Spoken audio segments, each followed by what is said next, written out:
இவ உண்மையிலே எனக்கு பிறந்த பிள்ளையான்னு எனக்கே சந்தேகமாக இருக்குது. ஏத்தே, கவிதா போயிட்டாளோ?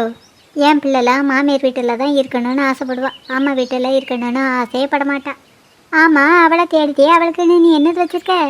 இல்லைத்த, மீனை கழுவாமல் அப்படியே வச்சுருந்தா மீன் உளிமீறல.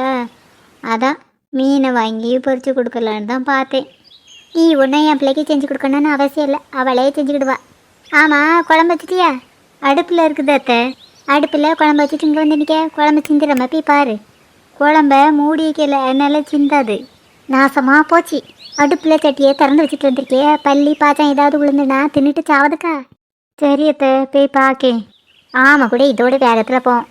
என்ன நடிப்பு நடிக்காமா? இவளை சொல்லக்கூடாது, இவளை பெத்தா பாரு அவளை சொல்லணும். வளர்த்துருக்க லட்சணத்தை பாரு, ஒரு வேலை கூட உருப்படியே செய்ய தெரியல. இப்போ மட்டும் குழம்பு சட்டியை மூடி வச்சியா? மூடி வச்சுட்டேன் அத்தை. அடுப்புக்கிட்டே நின்று பார்த்துக்கிட்டே தானே, அதை விட்டு இங்கே என்ன அத்து விடுதுன்னு ஓடி வர? ஏத்தே, குழம்புல போடுறதுக்கு மிளகா இல்லை.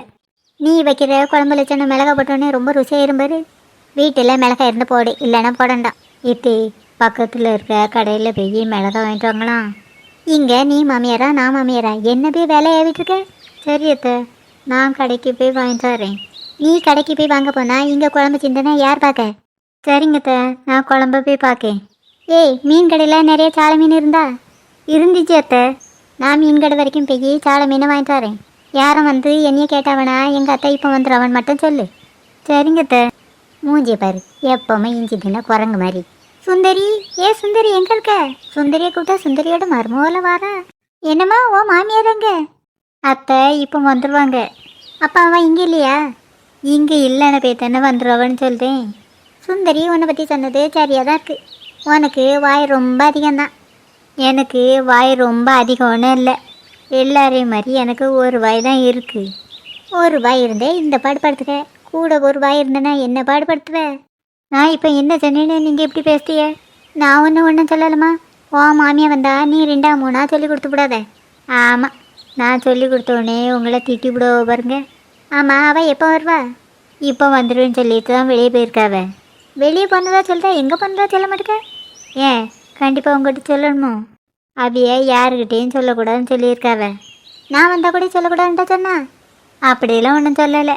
அப்போ சொல்ல வேண்டியதானே? நான் இப்போ உங்கள்கிட்ட சொன்னோம்னா எங்கள் மாமியார் வந்தோடனே உன் மருமவ தான் இதை சொன்னான்னு சொல்லதுக்கா? பெரிய ராணுவ ரகசியம், நீ ஒன்றும் சொல்லண்டாம். உனக்கு ஏதாவது வேலை இருந்தால் உள்ளே போய் பாரு. வேலை இல்லாமல் இருக்குமா? அதான் 24 மணி நேரமாக தான் வேலை இருக்குதே. என்னமோ எல்லா வேலையும் நீ செய்த மாதிரி பேசுத. வேற என்ன, நீங்களா செஞ்சு தரிய? நான் சுந்தரியும் பார்த்துட்டு சாயந்தால என் மொபைலையும் பார்த்துட்டு போகலாம் வந்தேன். உங்கள் மொபைலா? அவள் எங்கே இங்கே இருக்கா? உங்கள் அத்தை வர நேரம்ல உங்ககிட்ட கொஞ்சம் பேசணும். அதான் பேசிக்கிட்டு தானே இருக்கியே, கொஞ்சம் நேரம் இதில் வந்து உட்காரான், உங்ககிட்ட கொஞ்சம் பேசணும். இப்போ எதுக்கு நீங்கள் உட்காருன்னு சொல்லிட்டு இருக்கிய? என் மூஞ்சை பார்த்து பேச உனக்கு விருப்பம் இல்லையா? உங்ககிட்ட விரும்பி உட்காந்து பேசிகிட்டு இருக்கேன் நான். உங்களுக்கு யார்? எதுக்குமா இப்படி அம்மாக்கிட்ட பேசுக? இந்த வீட்டுக்கு வந்து எவ்வளோ நேரம் ஆகுது? உங்களுக்கு இப்போ தான் நான் உங்கள் பிள்ளைங்கிற நினைப்பே வருது. அந்த நினைப்பு எனக்கு எப்படி இல்லாமல் போகும்? அந்த நினைப்பு இருந்தப்பே தான் தினைக்கும் வந்து போயிருக்கேன். ஆமாம், இதை நான் நம்பிட்டேன். ஒவ்வொரு வீட்டிலையும் பிள்ளைகளுக்கு மாமியார் வீட்டில் பிரச்சனைனா அம்மாக்கிட்ட சொல்லுவேன். ஆனால் இங்கே அப்படியா? உனக்கு என்ன பிரச்சனைனாலும் அம்மாட்ட சொல்லலாம். உங்ககிட்ட சொல்லதும் எங்கள் அத்தா கிட்ட சொல்லதும் ரெண்டும் ஒன்று தான். அது எப்படி ரெண்டும் ஒன்றாகும்? என்றைக்கும் அத்தை தான், அம்மா அம்மா தான். அது தெரியும் எனக்கு. அப்போ இங்கே என்ன நடந்துச்சுன்னு சொல்லலாம். எங்கள் அத்தை என்னைய ரொம்ப கொடுமைப்படுத்துவோம்மா. என் பிள்ளைய ரொம்ப கொடுமையாமல் படுத்துக்கா. ஆமாம்மா. சுந்தரி வரட்டும், அவளை நான் கவனிச்சுக்கிட்டேன். பிரச்சனை வேண்டாம்மா.